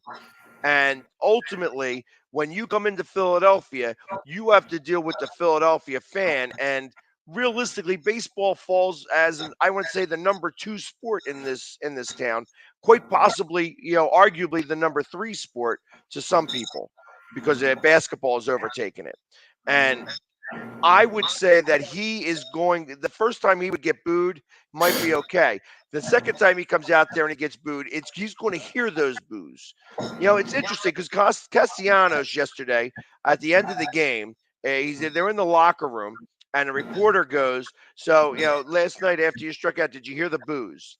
And Castellanos responds, no, I lost my hearing. And then he responded to the writer, that's a stupid question. And the writer got his back up. And they literally they didn't get separated, obviously, but the writer kept bapping and Castellanos like, that's just a stupid question. Obviously I heard the boos. Why are you asking such a stupid question? Are you trying to get a rise out of me? Well, you got it. And that's kind of what happened. And ultimately, the interview stopped at that moment. Philly's management team or whatever got involved and said, okay, yeah, that's it. No more questions. But ultimately, it got a little contentious. Now, I also imagine what I think happened right now with the Phillies is that the Phillies took those days off. They went home to their families and they relaxed. And I feel that the Cubs practiced over the All-Star break, that they didn't go home and they actually worked on their craft rather than what the Phillies have done. The Phillies now have shown some rust. They actually Wheeler pitched a great game yesterday. They get into the 9th inning, 1-1. In the 10th inning, it just all fell apart, and they get 5 runs to win 6-2 because we scored a run in the 10th inning. But ultimately, that you could see that there was no rust coming off of the Cubs, and the Phillies just had all that rust, that they just weren't playing real well. Bohm had a tough game yesterday. I think he's going to be fine, but ultimately, he's going to take a lot of the blame. Oh, he botched this play, and he botched this play, and he missed this play, and ultimately he is the one. He's going to be the poster child for that loss. But I really think it's a team situation. The bats aren't there. They're not hitting this Cubs pitching. The last time I heard, the Cubs pitching isn't so hot, but yet they can't seem to get anything moving with the bats. So I feel that that's really what the cause of this 2-game swoon is. Well, what's with Rhys Hoskins? What's his status there? Because you want to hear something funny, Pags. I was there when Hoskins made his major league debut. I drove down from New York, and it's a coincidence he made his big league debut that day against the Mets. I happened to be in the stands in Philadelphia, and you got the feeling the way he started off, he was going to be a Philly for life. He was going to be one of these remembered Philly players over his career, and he still might be. But just the idea that he's been discussed as trade bait kind of is a little bit of a surprise. And I know he hasn't been producing at this point in his career quite to the level that was hoped. So what's his status? Well, he's a very streaky guy. And there is a logjam of bats right now. That's part of the problem. Schwarber really could be playing first base. He doesn't need to be playing in the outfield, but they got him playing in the outfield now because Rhys can't play the outfield. So I am like, okay, that's that. Rhys is talked about as trade bait because the Phillies don't have many other assets. Like they can't withstand the loss of very many people without getting something back in return. But in first base, Gregorius, could he be on the trade market? Yes, he could be if there was actually takers for him. I don't think that there are. Experienced shortstop who could help a team, Yeah, I mean the defense side of Didi is still strong. It's the offensive side that's more troublesome when it comes to him. He did just hit his first home run right before the All-Star break. He has been coming on a little bit better with the bats, but then he has a couple days like he just did where he hasn't been able to put the bat on the ball very well at all. So I don't think that he has what are you going to get back in return for him? If there was a team who needed a defensive shortstop for later in the innings and things like that, I could understand that, where they may be in a playoff hunt and they're looking for something to be able to withstand that. But I don't think that you get anything back in return of merit for him. So he's better for you to have on, on your team rather than try to trade him away. Rhys Hoskins, I think, could bring back a haul of some sort. Like you could trade him for a pitcher. One thing I've learned about Major League Baseball, Pags, pitching's at a premium. If it's a pitcher that has any type of impact on a team, they're never going to trade him for an everyday player. I mean, the pitchers they're going to trade, it's because they have a surplus of middle relievers, like the Mets just did a deal with the Pirates to get a bat. If they have a surplus, they're going to do it. Or maybe they'll trade one of their minor leaguers, not a prime prospect per se.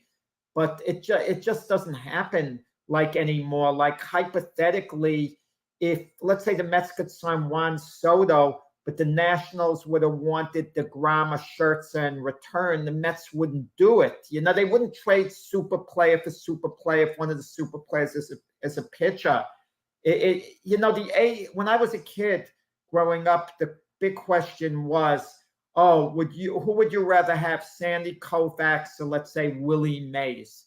And it would always be Willie Mays, the everyday player out there. But the way the game has evolved, I think you take the ace pitcher just about every time now. I would agree with that. I feel that, as I'm looking here where it says the Phillies need middle relief pitching, I feel that the Phillies need I think they need one more real starter, and that the guys that are makeshift starters on this roster should go back to the bullpen. And I think the bullpen would have that middle relief strength that we're lacking at the moment. But they need that extra starter. I feel like Ranger Suarez is much better in the bullpen. He's not a starter. He doesn't go beyond 5 innings most of the time, and that he's better as he could pitch on a daily basis rather than try to have him start every 5 games. And of course, Zach Eflin was hurt this year. He hasn't been able to come back. I'm not exactly sure what the Phillies are going to be able to do at the trade deadline to be able to try to acquire some of the talent that they need to be able to make this run. And of course, Segura coming back and Harper coming back in August is going to look like, and feel like that there was some trades made, even though all they've been is on IR, and now they're coming back off of What's IR. Harper's timeline? Harper should be back middle of August. Okay. Segura, I'm not as sure about, but I know that he's, I haven't even heard that he's starting to do rehab assignments or anything like that. So I got to imagine he's still probably a few weeks out. But, even if he comes back by September 1st, and that's when I also kind of feel that, Castellanos has not been what he was billed as. He has more left in him than he's been giving as of this point. So is there, could he get him getting hot and JT Realmuto getting hot at the right time? Again, I don't care what happens until if in September they start producing. It doesn't matter what they did all season long. I don't care that they're not hitting the ball all season and they're batting just around 200. When it gets into September, if they're hitting 280 to 300, then going into October, that's going to mean a lot more. Realmuto was one of the hot free agents when he was a free agent, and he landed with the Phillies. Was the signing worth it for the amount of money that they gave him? Well, I know when he turned a free agent, because he was here, he was actually traded for right. And then he became a free agent, and he tested the market. Yeah. And the market bared a certain amount, and the Phillies matched that. Really, they're saying, hey, this is what we got, and the Phillies just matched it. Well, Zach Wheeler's turned out to be a great signing. It was expensive, $23 million a year for 5 years. But now when you see what pitchers of his ilk are getting paid, Phillies certainly got their value. And I'm sure if the Mets knew what Zach Wheeler was going to produce, they would have signed him. They knew he was capable of doing what he was doing with the Phillies, but he wasn't quite getting there when he was a Met, and they didn't want to take a chance that he wasn't going to do what he actually has done. So that was but they have another year with Zach Wheeler, and that's one of the things that I'm thinking about in this offseason. How much money do you give him, and how much longer do we want to sign him for? Because I feel that you need to give him. I mean, he's going to be looking for what I would think like a 5 to 7 year extension, and that's going to carry a price tag of at least 25 plus, maybe more. Especially because when you look at all of the the specifics on this roster, there's an argument to be made that he is the number one pitcher and not Nola. Nola has more strikeouts. They have very similar ERAs. I mean, since he's been here, however, Zach Wheeler has gotten more wins. And I feel that there's an argument to say that he is probably the best pitcher on this staff. Well, speaking of money now, Switching to Philly sports, the 76ers, James Harden took a pay cut, and he says it's to help the 76ers reshape their roster so they can win right now. And I think it's a 50-50 type thing in the sense that, yes, Harden wants to help the Sixers set up a winning season, but he also wants to reset himself up for free agency next year because he realizes that his individual value went down as far as getting the type of contract that he wanted long term. So I think he took a little dip in pay to reset things, for next year where he can more than make it up. So I'm assuming James Harden's going to show up in training camp in tip-top shape. And I'm assuming that he's all in this year, because if he's not all in this year in top shape, he's never going to be. And he also has a relationship with Daryl Morey, the Houston GM, which I think helps when you have a relationship, a friendship. I think they could talk openly with him back and forth. But with Harden, it's a one-year thing, because if Harden has a really outstanding year this year, Sixers are either going to have to commit to him long-term or they're going to lose him, I think, at the end of the year. So we'll see what happens. But if the Sixers win the NBA title, I think they re-sign Harden. But I'm not that sure you get a top-of-the-line James Harden once he gets his mega deal, if he ever gets it. But I question how much Harden has left. I think when you're looking at James Harden now, you're looking at a very good player. But as Joel Embiid said, we didn't get the James Harden of the Houston Rockets. I mean, how do you look at that picture? Well, I agree with everything you said there, just about. Beyond the fact that I think that I look at this, the way that they have this contract laid is that he's getting 33 this year, he'd get 36 next year, and that this is like a contract year for him. That's what I'm looking at this as. So yeah, I believe that he's going to bear down a little bit, and he's going to be probably in the best shape of his adult life. And I say adult life at past 29 years old. That he was a great player at 29, but he started to let himself go because he started to have to do things. He didn't want to play for Houston anymore, and he started to get whiny and cry over there, and then came in out of shape. And then he went to the Nets, and he didn't feel like really playing there, and he's playing haphazard and a little out of shape. I feel that maybe that focus comes back into alignment now, and he actually takes the year to say, listen, this is going to be, I'm going to show everybody that I do still have some stuff left in the tank. And I agree that this year doesn't mean that, okay, that you're going to be like this for the rest of your career. I feel like that he'll revert back to more of what he was after this year if he was to get that really big contract. But he's got to do it this year. He's only going to have this year to do, or else he's going to wind up finishing out this 2 year. He's not going to opt out of his contract. He'll get the $36 million. He'll be that type of player. And then when he goes to free agency in 2 years, he's going to wind up being like the mid-level exemption. You know what I mean? Like that's where he's going to fall into.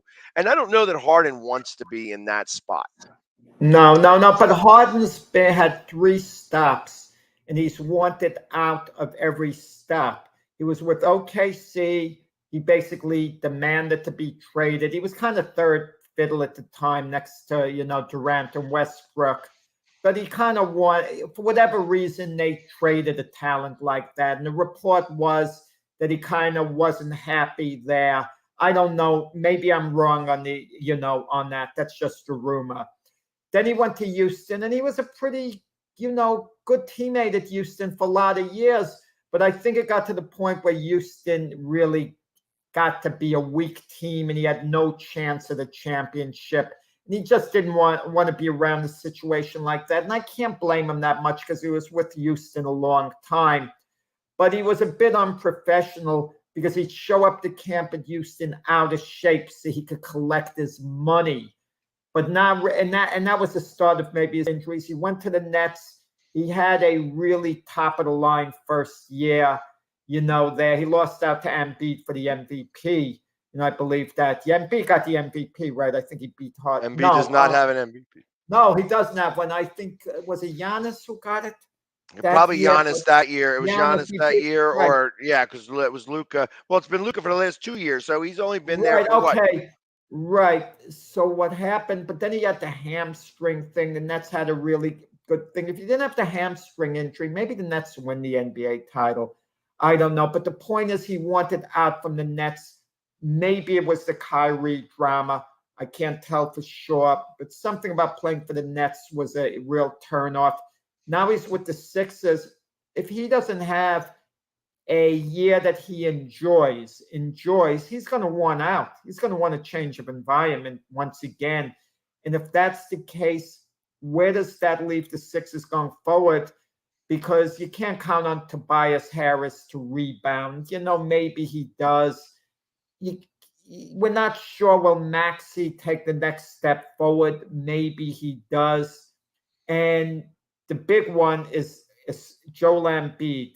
Because if he starts showing discontent, wow, the whole franchise is going to have to go in a total rebuild once Embiid is out. Because Embiid would command a lot in the open market, but it would basically be a ton of draft picks and other young players. So the Sixers, it's interesting. They could win the NBA title this year. This year could be the start of a major rebuild. I'm going to say this right now. Joel Embiid is going to retire as a Sixer. He is never going to be somewhere else. So, and I know that the national media likes to threaten that, and fans all like to fantasize that Embiid is going to be unhappy there. Embiid loves Philadelphia. He likes being here. He likes being the man. And even though he could be the man somewhere else, like he doesn't want to go anywhere, and the Sixers are not going to let him go. They're not going to let him go. He's going to be able to get the max contracts. He's going to be able to get the length of the contracts that he wants, that only the Sixers can give him, and it's not going to matter. And he's going to retire as a Sixer. That being said, if Harden doesn't work out, and so say he comes out as best a shape as he can, and he's still only the player he was last year. So that means he's going to opt in. He's not going to be able to get any more money anywhere else. And then the following year, he's going to become an unrestricted free agent. And then we have to make that decision whether we re-sign him or not. And ultimately, if we're going to re-sign him, he would probably fall into the veteran mid-level exemption. That's kind of where I see him at.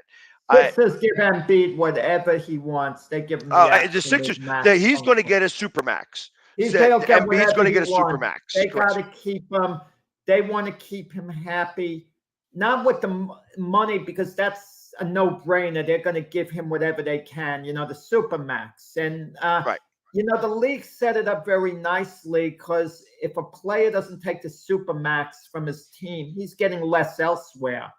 And Correct. Not many players can make it up in endorsements. LeBron was one of the few, for example.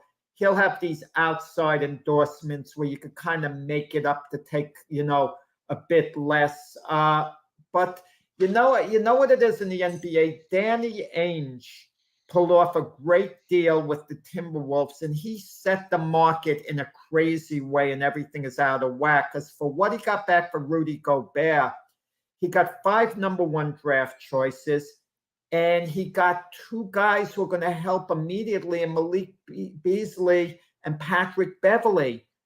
And he got a couple other players beside that. So, and that's for Rudy Gobert, a very good player, defensive specialist, and it might turn out to be a good deal for the Timberwolves. If the Timberwolves go to the finals one year, it's worth it if Gobert helps put him over the top. Then it's actually worth it for them, as crazy as it seems. But now, any super player you trade for, you're comparing him to Gobert. And Kevin Durant's a better player than Rudy Gobert. So now the Nets are thinking, well, we should get more than, the Timberwolves gave up. and it doesn't work that way. Before the Gobert deal was made, I would have jumped at that deal for Kevin Durant. And now the Nets want more. And can you imagine if Gobert fetched that amount, what Joel Embiid you should be able to get, in return? So the market was set in a crazy way where other teams are saying, wow, this market, we can't match this. And any team trading a superstar, and I know you say Embiid's never going to get traded, there's got to be an incredible haul coming back. I would agree with that. You would have to, like, for something like that, you would need, I mean, I think you are allowed to only go 7 years now on NBA trades for draft picks. So you can only go. I mean, it's alternated. It's a crazy way of doing it. Yeah, I mean, so I you think don't you want can only to- go 7 years in the future. Yeah, and why wouldn't you ask for all 7? Now that Danny Ainge says, "Hey, you give me five first round picks and 2 players for 1." I mean, that was ridiculous to me. That was a Herschel Walker trade. But Danny Ainge is great at doing trades like that. Danny Ainge He's has great. been known to rob people. How bad do you want it? How bad do you want it? Well, I want a little more. You ask for ridiculousness, and sometimes they say yes. But now look what it does for the Timberwolves. It makes them a serious contender to go to the finals. They were a contender before this, but they also lose, Beasley and Beverly in the deal. But they have D'Angelo Russell, Anthony Edwards, Karl Anthony Towns, along with Rudy Gobert. So if the Timberwolves, imagine them winning an NBA championship, even like I said, going to the finals, then the deal winds up being worth it. Like we talk about the Mets in baseball. I've been a major critic of the Francisco Lindor, that 10-year contract that they gave him. Really, it was like $341 million, $31 million a year. To me, that was insane nonsense. But if the Mets win one World Series and Lindor is a major contributor to that, guess what? You could justify the deal. Well, we won a World Series. Right, but if you don't win the World Series, does that mean that contract was unjustified? Oh, absolutely. It's an awful deal. And I think about the same thing with Minnesota. I mean, when I think of the powerhouses in the West, I don't put Minnesota in even the top 4. So I put them in now, actually. I do. Yeah, so maybe they get above Denver? Is that where they get in the number 4 they spot? lost to the Grizzlies last year in 6 games, where they were 1 spot away from going to the finals of the West and playing the Warriors. The Grizzlies wound up playing the Warriors there. Now, they were leading going into the 4th period in 3 of those games where the Grizzlies came back. But if you have a force like Rudy Gobert on defense, is it going to make a difference? Now, the argument could be when he was with Utah, it never made a major difference in the playoffs. He had Donovan Mitchell there, but the rest of the team, was it as good as this Timberwolves team? He has Karl Anthony Towns beside him. Karl Anthony Towns has rededicated himself. He's one of the best players in the NBA now, in my opinion. And you have Anthony Edwards, who's an emerging star. You have D'Angelo Russell, who's maybe a 1A to Anthony Russell's A, there. They got impact players there. I mean, I like this Timberwolves team, but again, if this deal backfires with Gobert, the chemistry's not good, then it's an awful deal for Minnesota, in the future. Right, because the one thing you can't have is you can't have an implosion now because you've just given up 5 years of draft picks. And if you start to stink, and you wind up in the lottery, I mean, I don't know how many of those picks are protected. I got to imagine none of them. And which means that if you are in the lottery and you get like a top 7 pick, you're going to lose that pick, and you're not going to get yourself any better. So with Pickles here, I disagree a little bit. I mean, there could be some credence to that because the one thing that makes me think that could be possible is that when Ja Morant was hurt, the Grizzlies actually played better than when John Morant was there.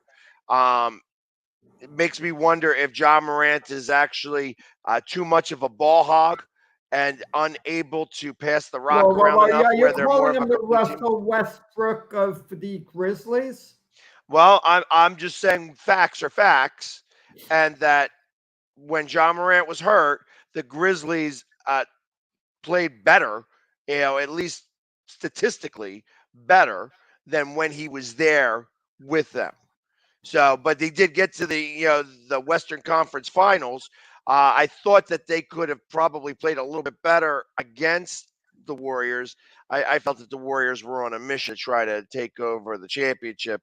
They had that chip on the shoulder from when the TNT team at NBA or the NBA.com team, whatever it was, said that they were going to win 0 more championships over in Golden State. They took that. That's why they said it in their press conference at the end after winning. They said, how many are we going to win? We're going to win this many? Well, guys were wrong, and so they actually had that as fodder in their locker room to make sure that they could continue to play the way that they needed to. That being said, I feel that, John Morant was a rookie, like kind of. I mean, he wasn't. Jay Morant, I want him. If I'm the Grizzlies, it's no thought, even though they had a better record without him. Yeah, I understand that, but give me Jay Morant. There's no evidence that he's not a team player. Even the great Michael Jordan, the first year he left the Bulls to play baseball, they won twice as many regular season games as they lost. I mean, so I could argue, well, how much did Jordan improve the team? He improved the Bulls, but they didn't fall apart with Jordan leaving because they were kind of a well-oiled machine. That was Phil Jackson's best coaching year, I think, when he didn't win a championship. The 1 year, without Jordan, they played wonderfully, the Bulls. Right, but he also still had like Hall of Fame talent on that team. Just that Jordan wasn't there. Scottie Pippen, Bill Cartwright, Tony Kukoc. I mean, he still had the team was basically intact. But you take away Jordan. I mean, look at all the teams in the NBA now. You take away their one big star, they're not going to be nearly as good. Take away Joel Embiid from the Sixer team. Maybe the Sixers win more than they lose. Maybe. I'm not going to say I don't think they will. I said maybe, but they're not going to be a serious championship contender any way you look at it. I agree with that statement that you remove Joel Embiid, actually just remove Joel's thumbs and his eye, and all of a sudden I don't think that they compete for a championship. I feel that if he was 100%, they probably could have played better against the Heat. But I think that things started to wear on him some, and they just couldn't compete. And Butler wanted it more. That's really what it came down to. But I get it. It's and I still think that Butler comes back to Philly at some point. I wouldn't be surprised if that doesn't happen.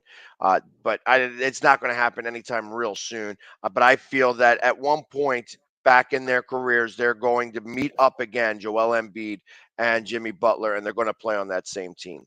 Well, Butler's got his contract with Miami. I think he signed, and might have a few years left. Maybe I'm wrong. Right? There. No, he's got I believe 3 years left.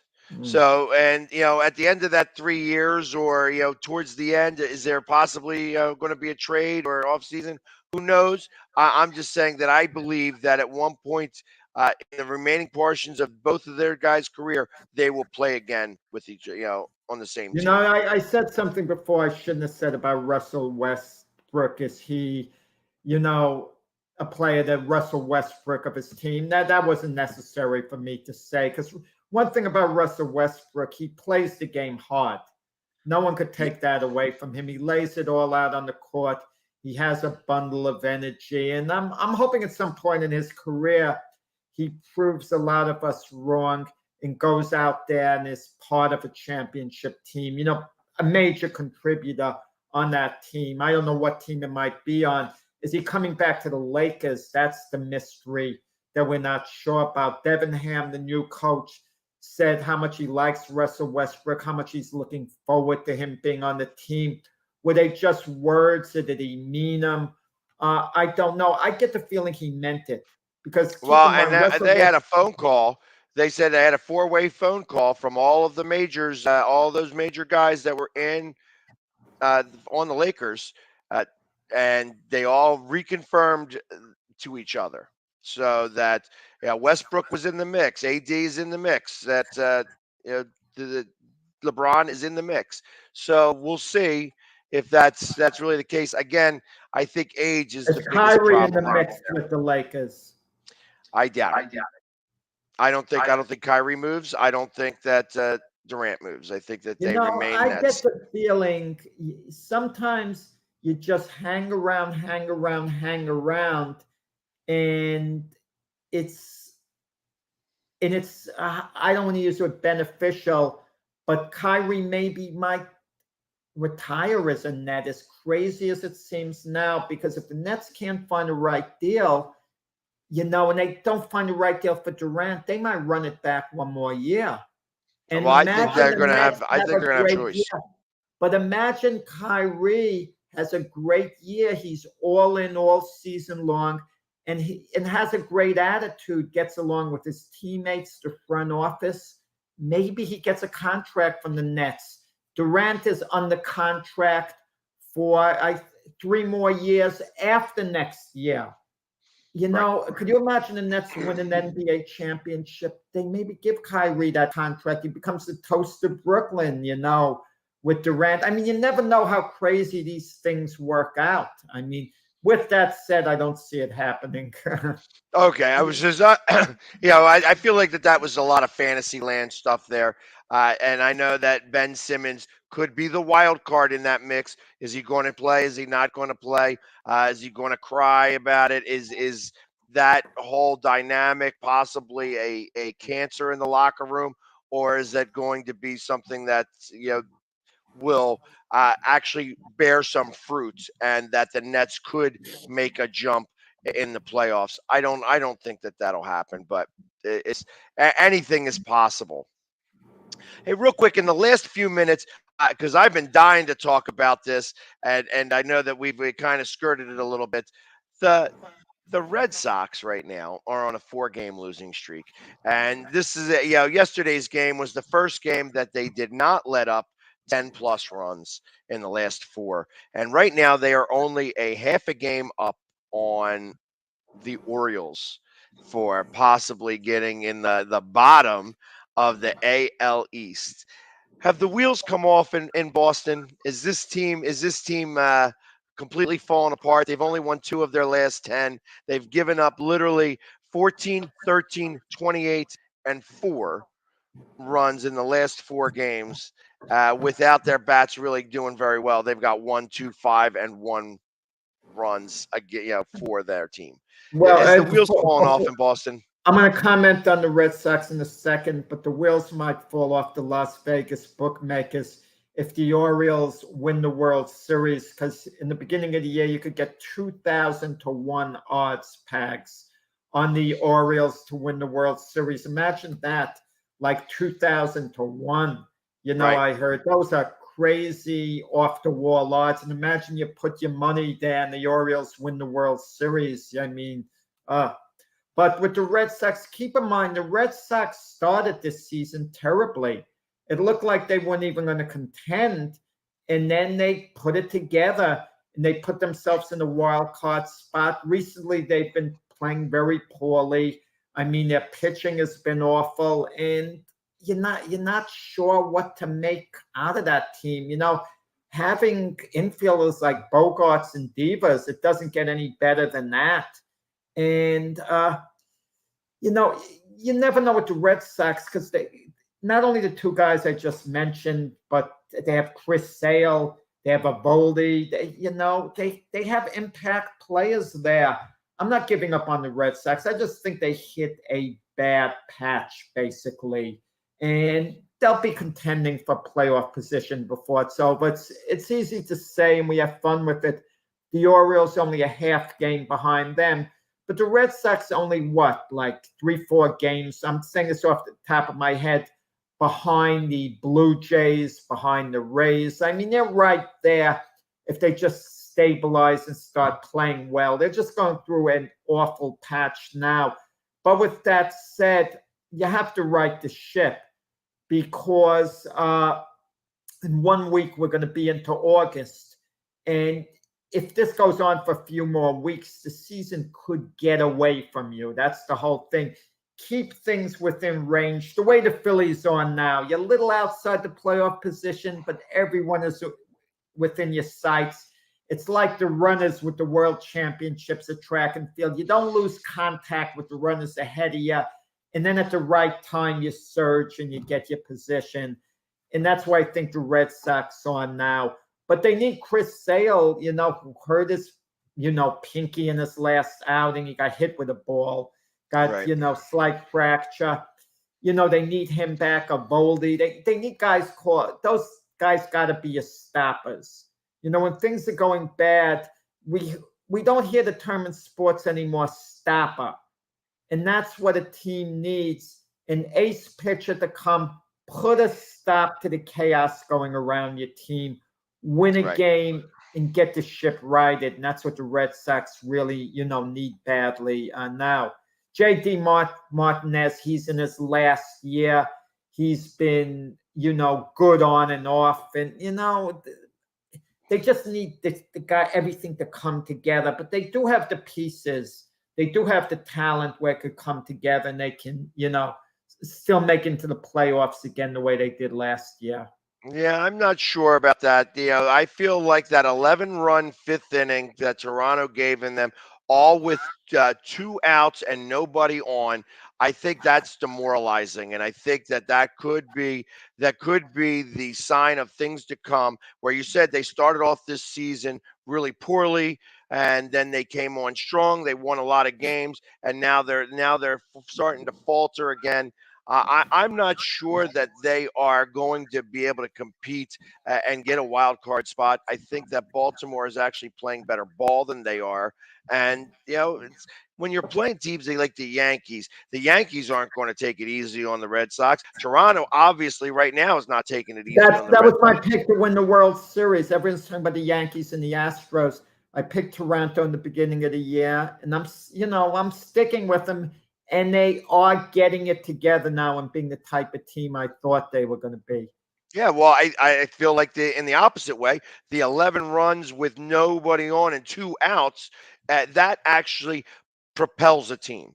Hey, we could do this. We could come back at anything. Just like the Mets when they came back against the Phillies and scored 8 runs in the 9th inning to take the lead and win that game. That propelled the Mets, and they wound up going on a little bit of a tear. And I think they won like 15 of 18 games or 19 games and took that big lead. That big lead has dwindled now because you can't remember back when you scored 8 runs in 1 inning to take the lead in the 9th. That's fallen off. So, but Pax, there are 3 wild card positions this year as opposed to 2. And if Seattle keeps playing well, they have a good chance of getting one. And Seattle might slide back. They've lost a couple of road to the Astros. I think if you keep the teams in the AL East within your sights, the Red Sox got a shot. I'm not saying they're going to make the playoffs. I'm just saying they can turn things around. I agree. Well, we have reached the end of our 2 hours here on our Sunday episode. Jack, you have a fantastic week this week. And everybody, I'd like to thank everybody for watching us today and sticking with us all day long. And we'll be back next Thursday. Like I said, I'm not sure with Jack. Jack may be on vacation. I tell you, I got to get my agent. Glove Fist tomorrow night. Okay, 7 o'clock with Frank Laterzo, 7 p.m. Eastern time with Frank Laterzo, evening, 7 p.m. And then I'm on vacation for a couple of weeks. And then I got to get my agent. My agent to renegotiate my contract. I'm on the DL for a couple of weeks. I'm taking enjoy your vacation. Enjoy your vacation and your family during that time. I know that sometimes vacations are a little bit busy. Hopefully you get to have some relaxing time. But for Mac and Jack, Everybody, have a great week, and we'll see you again on Thursday. Take care, guys.